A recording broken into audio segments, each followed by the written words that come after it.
what is wholesaling real estate? $75,000 assignment fees, $260,000 flip. Why would you not invest in yourself to learn a completely new business or a completely new strategy? I come home and I tell my wife, babe, we're going to start wholesaling real estate. And she's like, what? Oh, I'm having issues with my PPC campaigns. And then boom, somebody would jump in and is like, this is killing it. This is working well. Can we cuss on this podcast? Yes. The shit that you're going through.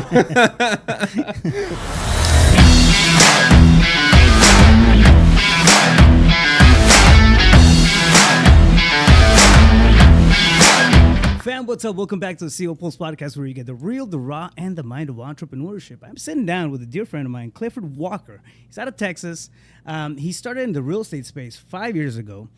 He's a real estate investor, philanthropist, and the founder of the Real Estate Corral Investors Network. It's a national network where he helps people get started in real estate, right? So being a truck driver and cold calling, working on your bandit signs while you were waiting to get unloaded and that type of stuff. So really hustling through, the little breaking points that you had, as far as being available and capitalizing on those, and into leaving that, going, all into, real estate. And $75,000 assignment fees, $260,000 flips. I mean, you went the total opposite direction. I feel a lot of people can give up while they're walking through it, and maybe because your last name is Walker, you walked right through the challenges. So bro, thanks for making the trip. I appreciate you being on the podcast, taking the time to come in and sit down with us. Oh, absolutely, brother. First off, it's an honor and an absolute privilege for me to be here and spend some time with you and your community and just chat. So prayerfully I can add a little value. Absolutely, man. No doubt. Yeah, so walk us through the process. I mean, you've been through quite a bit over the last 5 years, right? Everything from learning experiences, to challenges, to successes. And I feel like more importantly, the mind shift that somebody needs to have in order to go from a steady income into betting on yourself and betting on your, I guess, calling your own shots becomes a big thing. And a lot of times the biggest deterrent or the biggest challenge is going to be our own beliefs. Yeah. So I want to tap into that. But walk me through the process. You were a truck driver before. How long did you do that for? And how did you find the willingness to jump into something else? So it was crazy. I drove trucks for 7 years, and I absolutely hated it. Yeah. I hated it. I lost a job, and then at the time in Texas, we have like unemployment benefits and stuff. Yeah. And they were doing a thing that says, hey, well, we'll pay for you to get a CDL. And I thought that would be a good idea. Yeah. No, not at all. And so I ended up getting my CDL and driving trucks. But again, I hated it because I'm married. I got 2 daughters. I was away from home for all the time, yeah, 2-3 weeks at a time, and like sitting and driving for 11 hours will take a toll on your body, like you wouldn't believe. Like I was a lot bigger than what I am now. It was insane. And then ironically, just driving, I was in West Texas, and I don't know, I think it was just God sent, honestly, because I heard a podcast where a guy was talking about wholesaling real estate. And just randomly? Yeah, like just because the radio wasn't working, like that was the only channel that was on. And I'm not exaggerating. And because I wasn't into personal development at that time. And so I'm like, well, this is all I got to listen to. And so I listened to it, and I was like, I was just glued to it. Like, what is wholesaling real estate? There's no way that's legal. Yeah, exactly. Yeah. And it was a guy in New York. But anywho, I come home and I tell my wife, babe, we're going to start wholesaling real estate. And she's like, what? What are you talking about? And just that moment, it just lit a spark. Yeah. I started going down YouTube University, learning wholesaling, getting coaches and getting mentors to learn how to do it. And then, the rest has been history. Yeah, man. It's funny. Sean Terry has a similar story. He was driving around, and he had this, the radio, that was the only thing that was picking up, and it was a wholesaling course that they were talking about, and kind of went in that way. But I feel like, I don't know, sometimes you get found by certain things, right? And life has a way of placing opportunity in front of us. It's we have to be cognizant enough to just pick that up. And it's like, oh, that looks interesting. Let's try it out, right? Be brave enough to tap into like something that we don't know. Yeah. And it's funny, I even describe it now as like, if you're doing something that you're not called to do, it will eventually lead to the thing you're called to do. Yeah. Because had I not been truck driving, would I have ever heard that podcast? Would I have ever sat down enough to listen to somebody talk to me about wholesaling real estate?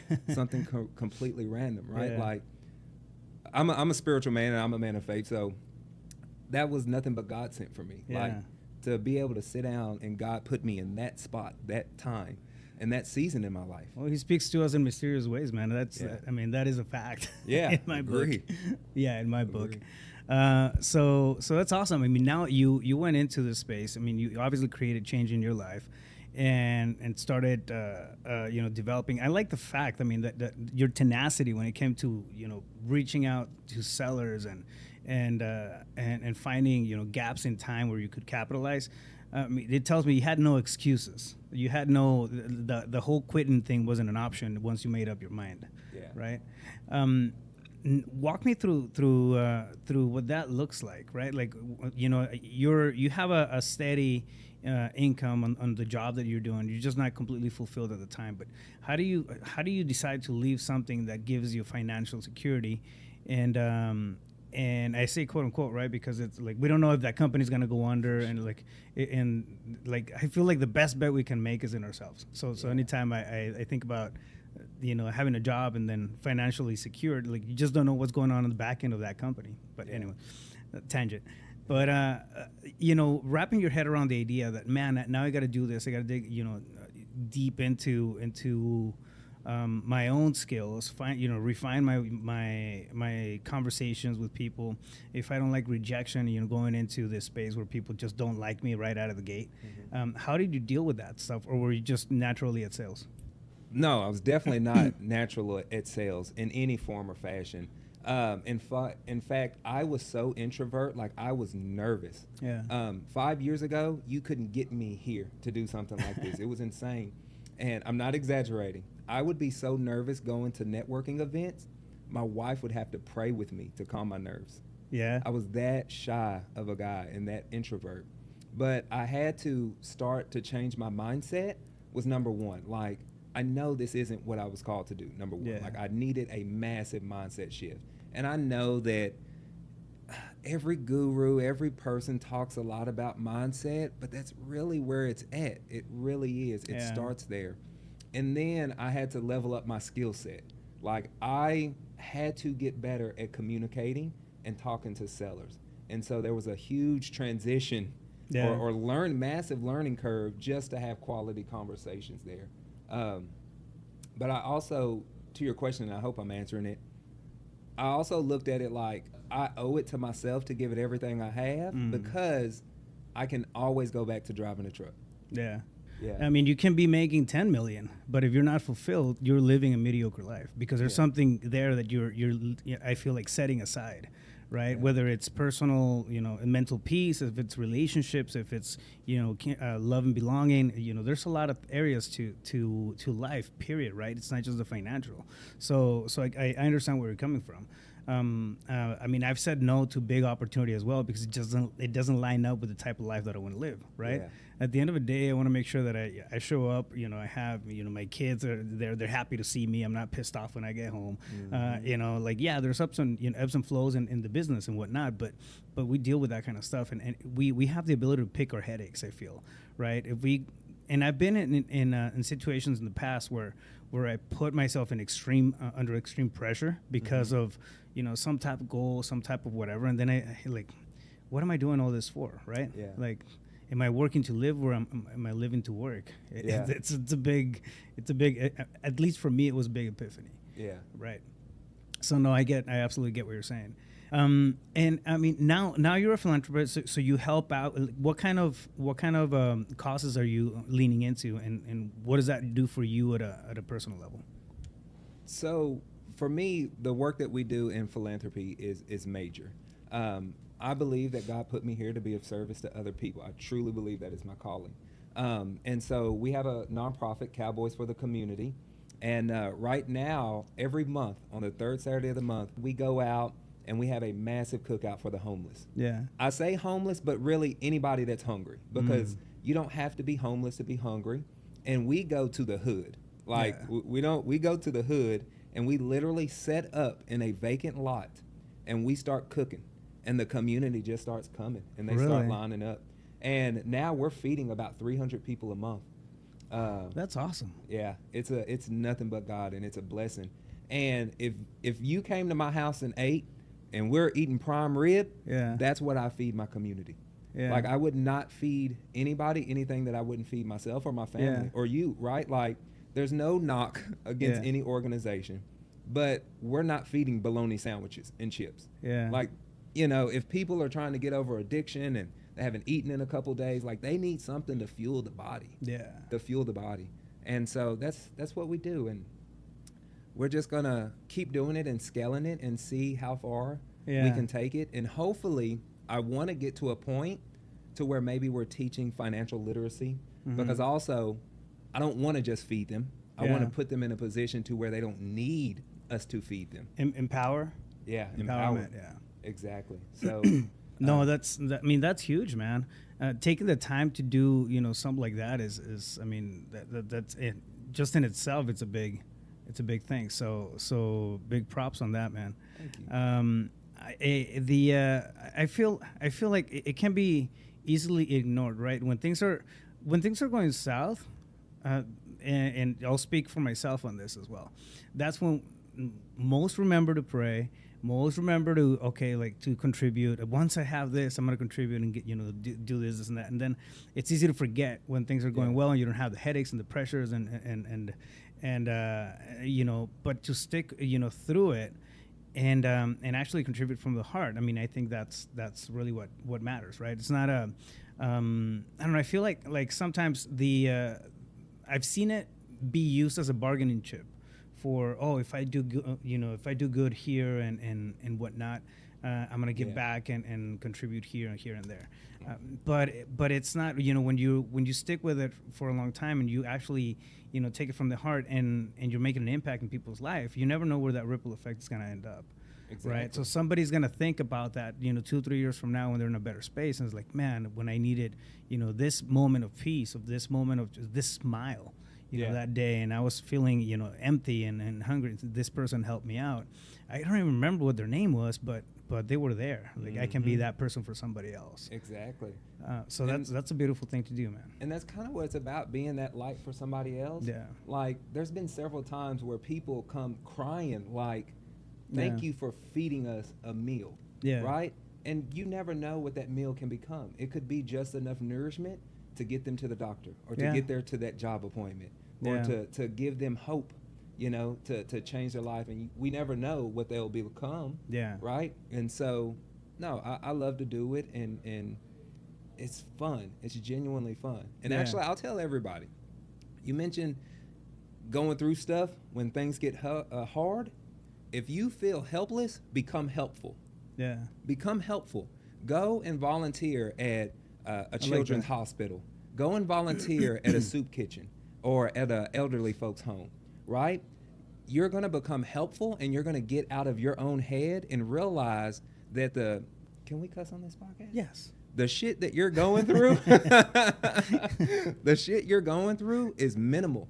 Like, you may be complaining that, oh man, I lost that deal to that seller, or they're ghosting me. Like, you're crying about a deal. There's people crying to not have their leg amputated. Yeah. That puts stuff in a whole different perspective. At least for me.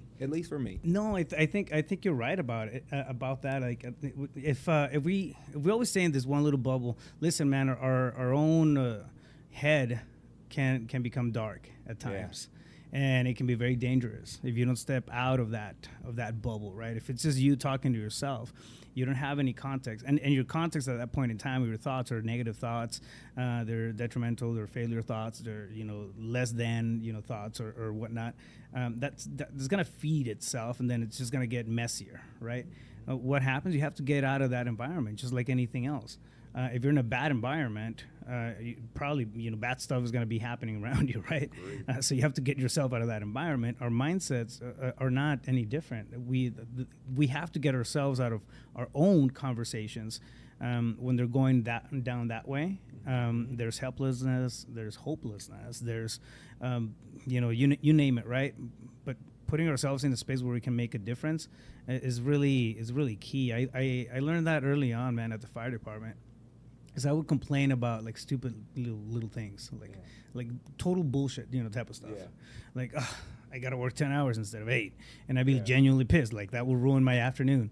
And then at 19, I joined the fire department. I started seeing death. I started seeing accidents. I started seeing, like, the real world stuff. Yeah. And I went from this naive, teenager growing into adulthood into, like, like, I got streamlined into the crap of the world, right?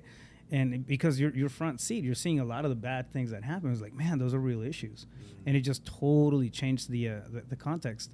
Now, thinking about that kind of stuff, I mean, just made my complaints like, man, they're so, like, what am I doing? For like, sure. yeah. I mean, you start feeling, silly, right? Exactly. Like, this is really why I'm complaining. Yeah. Like, about that. When you do that, the next time a server brings you your steak well done instead of medium or medium rare, like, really? Like, this is what you're going to... Yeah, just smile through it. Maybe it tastes better. I don't know. Exactly. Like, come on. We got to get bigger problems here. Yeah. I like the way you think, man. I like the progressiveness of it, right? Since getting to a point where you have to figure stuff out, you have to figure out how to transition and bootstrap your business from the trucking world over to wholesaling, and then pounding the phones and getting all that rejection, especially being such an introvert, right? Not necessarily a conversationalist by nature. I mean, you went through that, and I feel that's where a lot of people they just lay down on the mat, right? It's like, I got rejected. I made 7 calls yesterday, and everybody told me no. All 7 of them were mean. Yeah. I'm not built for this. It's like, well, add 2 zeros to that and then let me know what you think. Exactly. So yeah, man, everything that you're doing, I like it. I like the fact that you're empowering people as you're going through it.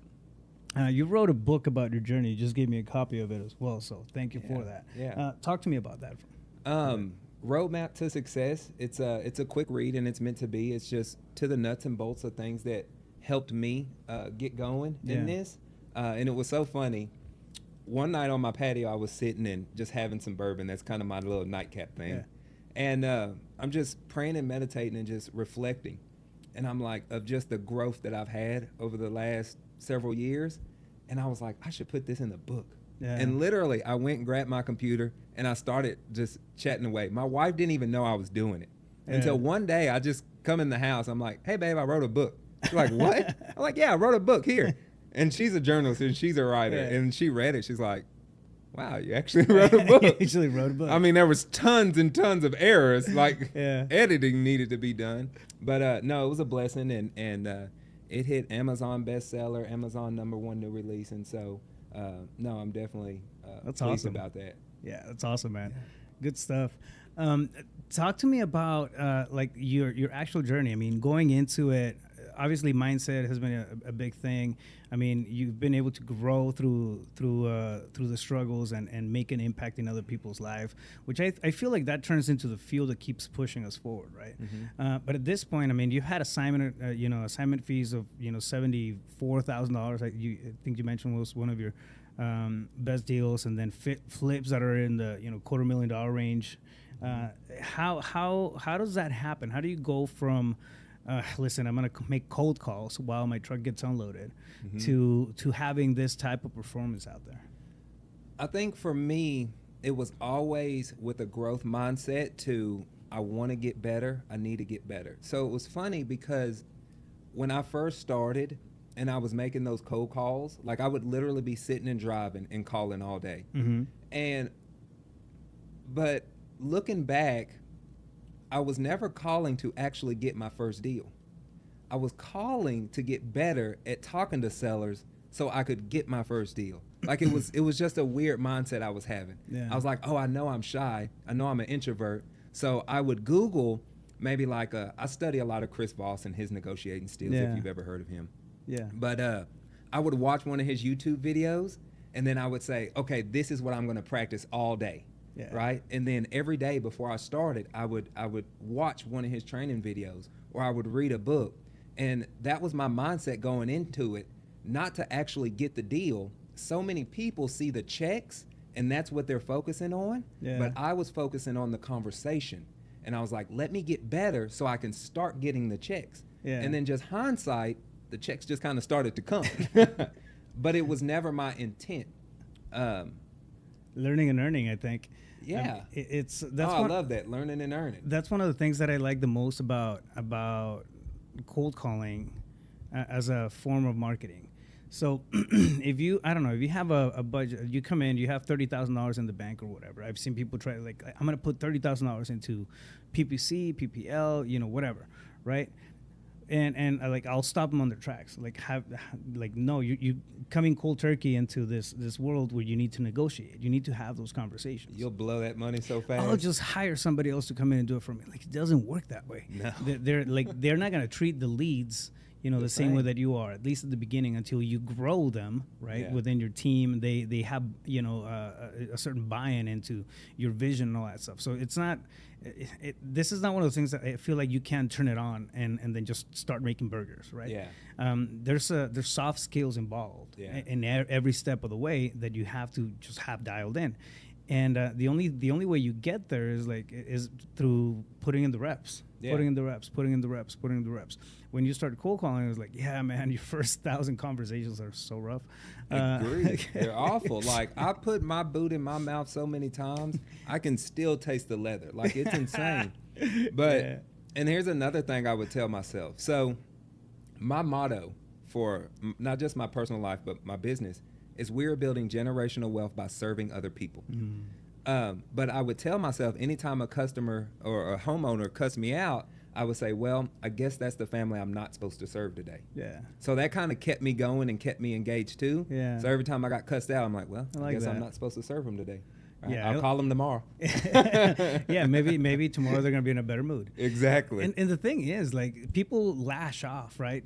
Especially when we're reaching out like that, and cold calls are rough. Door knocking is rough. Yeah. But it's at that moment they don't know us. They can't be pissed off at us. They can't be mad at us as individuals. We're just a voice. That's all, right? Yeah. And at that moment we end up being some type of release for the stresses they're going through.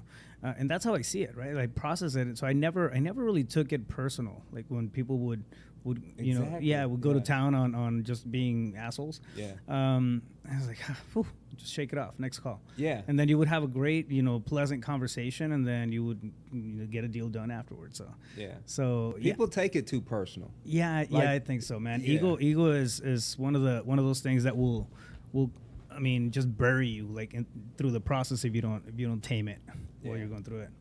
Going through it, you started making a bunch of conversations. How long did it take you to get your first deal?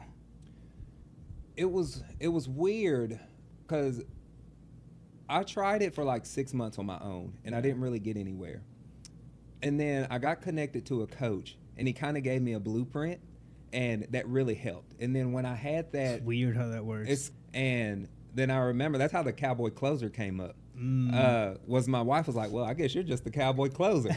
And yeah, the name just kind of stuck, and it's been history there. Yeah. Crazy, right? It's insane. Yeah. I ended up getting 6 deals that first month. Yeah. Under that coach. Mm-hmm. That's awesome, man. So yeah, cutting the learning curve one way or another is always important. I say it, if it's not if we go to YouTube University, like we can put the pieces together, right? It's to me it's like a box of Legos that it's not, you lost the manual for. Yeah. The instruction manual to put it all together. So not like you have all the pieces there, but they're scattered. Like it's not linear. The order of things is you just don't know where they go yet. And some people figure it out, but whenever you have the ability to walk in somebody's shoes, they've already been through it. You're cutting to the front of the line. You're really like, it's that time that you would have spent figuring things out, you're making deals. So it becomes, I feel like it's more expensive not to go through somebody's experience than to sit there and figure it out, because you don't want to spend. And I was the guy that didn't want to spend money. Like, no, I can figure it out. It out. Like, dude, it was taking me forever. Mm-hmm. On a lot of things. The first experience I had like that was that transportation business. Yeah. So that I mentioned earlier. But to me, my learning curve was going through Sean Terry. Nice. So Sean, I got to work in his company, and I was just getting blasted with appointment after appointment after appointment, and the reps, were being done, and I think that's what made it stick, right? Yeah. So I think so many people, it's insane to me how they'll want to start a business or jump into a new venture. And again, I was like that. I didn't want to pay at first. And now I'm like, okay, let me just invest in myself. Don't look at it as you're just paying somebody. Look at it as investing in myself, investing in my education. The college thing, for example, right? Like, people spend thousands and hundreds of thousands for a college degree, right, just to be in debt. Like, why would you not invest in yourself to learn a completely new business or a completely new strategy from somebody that has a proven track record? Yeah. The biggest issue that I see with YouTube universally, and I have YouTube videos out there, right? I may tell you to do it one way because that's what works for me. You'll go on there and say, no, I'm doing it this way because that's what works for you. And here's the thing, we're both right. Yeah. Because it's both working for us. And then somebody will see this and say, well, no, this person told me to do it this way and that way and this way. And it's just like a endless cycle you fall into. Well, I mean, that I feel like that falls into that space of inaction. If you don't take action on, whatever you're seeing out there, and you at least give it a shot, you don't know if it works. Yeah. It's all theoretical. We can all be professors, right? Yeah. It's like, oh, I've read so much on wholesaling, I can teach it. Yeah. Like, no, not until you do it. Exactly. You have to go through the path of walking the lanes to understand what it really takes to do, to execute something. And I feel like that's where it sometimes gets lost, right? You're absolutely right. Like, people have different ways. Every model, man, like, here in Phoenix, we collaborate a lot. I think, it's to a point ridiculous. Last night, I was at a mastermind. There was about 15 of us. Everybody in that group has their own wholesaling business. So technically, we're all competitors. Actually, we're all competitors. But we were collaborating. I was like, hey, what's working on for marketing? Oh, I'm having issues with my PPC campaigns. And then boom, somebody would jump in. It's like, this is killing it. This is working well, right? You have to let go of that. To me, it was a scarcity mindset. Yeah. To me, it was like, no, I think they're just gonna take advantage of me, and I'm gonna end up paying money, and I can still figure it out. Like, I'm sharp enough to figure it out. Yeah. So when I sat down with that, I was like, man, it's all scarcity. Yeah. It is. I think somebody's going to take advantage of me. First off, I think they're doing it right. I mean, it looks like they're doing it right. They have a track record. They have, proof of concept.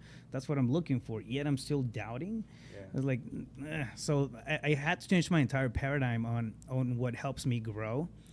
And dude, the second I did that, I mean, just my life altogether changed. Yeah. The relationships. I mean, some of my most amazing friendships now, they're coming from masterminds that I'm part of, right? Yeah. And you got to pay to play. You got to pay to to sit at the table. That's how we connected. Yeah, exactly. So you got to pay to sit at the table because it's like-minded individuals too. So it's important to just understand that you have to get yourself in those rooms, right? Like, if you want to succeed, you want to I don't know, do 10 deals, 20 deals, or have the strategies and the systems, or be really good at singing. I mean, get in a room where people are, doing that, singing, pretty exactly, to that level that you want to operate. Mm-hmm. So it's important, man, to just let go of that baggage, and because I feel like at this point it's a stigma, and to me, I thought it was just cultural. Yeah. Because like Hispanics, right? Like, we're Hispanics are like, nah, I'm not going to pay somebody to teach me what I can learn by myself. Yeah. It's only going to take me 27 years to figure this out. Yeah, exactly. and then I come out and I start doing it, and it's like, it's not just cultural. Like, I feel like the majority of people, have that feeling, right? But it's once you break through that and you borrow perspective from other people around you, who are 3 steps, 5 steps ahead of you. I mean, dude, you're walking so much faster, much faster. Agree. I don't think people understand the importance of putting yourself in a room with high-level, high-quality people. They are some of the most giving, loving, caring people. In my opinion. Like, they want to win. They want the people around them to win. Yeah. And it just rubs off. Like, we've all heard the saying, like, you're the sum of the 5 people you hang around with, but yet people don't truly monitor the people they're hanging around with. Yeah. Like, I even heard this other study. I don't know how true it is, but it sounds good. I'm going to share it. I think they said that the top 5 people you hang around with, y'all are all within 20% of making the same income. Right? So if all of those all make $1 million on average, y'all are all probably about the same. Well, I want to hang around people, my 5 people, to all be making a certain amount of money. Because I know statistically, according to this study, that I'll fall somewhere in that 20%. Well, think about how that like translates to the habits, right? I mean, it's because at that point you're sharing habits, you're sharing conversations, you're sharing a mindset. So what we focus on grows, right? Look at the guy who's a gym rat. He's focusing on working out, so he's gonna have crazy biceps and shoulders and abs, right? Because he's focusing on that. Look at that person who's who's a scholar and focusing on books, and like he's gonna be really good at this. So the focus is there, right? And I feel like when you tap into unintentionally, right? When you're tapping into the energy of your closest 5 people, whatever that generic focus is or general focus is between the 5 of you, it's going to be the thing that grows. So we build habits behind that kind of stuff, behind that level of focus, that level of attention. And now because we're building habits, if you I don't know, if you're hanging out with 5 people who go to the gym all the time, it's like, oh, dude, what was your workout on Wednesday? And you almost kind of start creating cliques, right? But I feel like that's how it translates psychologically, right? It's not an accident it's like magically I'm just gonna have the income that you're having. No, it's because we start modeling after each other, and then propping each other up as we go. So, building it up. Like, it's a real thing. Agree, right? If you sit in a room full of ice cream makers, at some point you're gonna learn something about making ice cream. Yeah, exactly. Right? Absolutely, I love it, man. So what's your game plan? I mean, going forward, give me what's in store for the next 3 years for you. It's kind of like a loaded question, I know, because things change, but and it's for me. I'm not that deep to where I have a 5-year plan all mapped out like some of the people here. I don't have it all figured out to that degree. I'm intentional about putting myself in rooms and growing and learning, because I didn't have a business background. I didn't have a real estate background. Like, all of this is so new to me. All of this is so new. So you're crushing. I'm trying. But keep growing in that sense in the REI business, but also even with like our Corral community, is just really getting loud and sharing the message that we are building generational wealth by serving other people. I believe that real estate investors are some of the most caring, loving people on the planet, and I want to change the narrative that we're just here to lowball a seller. And we're not. It's way beyond that. We're going in here and helping them through a tough time in their life and shining light and shining hope. And so I want to get very loud about sharing that message that let's serve other people. Let's bless other people. And even to the listeners, I'll say this: if you're getting started, if you focus on serving, it is going to take away any burden of you needing to be some grandmaster closer. Right? Because these people, absolutely right. These people are going through a tough season in their life, whether it's divorce, foreclosure, probate. They need somebody to come in there and pray with them, not pray on them. Does that make sense? And so I'm just wanting to get loud about that, I guess. That's huge, man. I feel like that message needs to get louder. There's a big stigma in our industry specifically, but I feel like it's changed over the last several years as far as best practices, as far as how the community is growing, as far as the message of the people who are doing more and more deals. What gets frowned upon, like now, like you operate a certain way. It's like, bro, you're not gonna hang out with us. And I feel like it's the modality of the industry altogether is changing to the better. So I like that, man. Big props. Before we start signing off, one of my favorite questions is, if you were walking down the street and you ran into your 17-year-old self, what advice would you give that kid?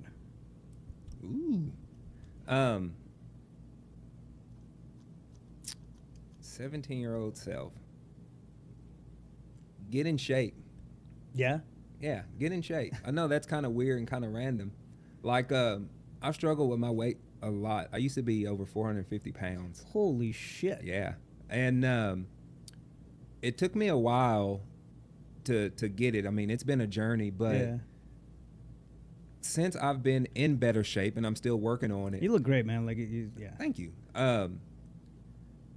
My mental clarity's changed. My confidence changed. My outlook on life has changed.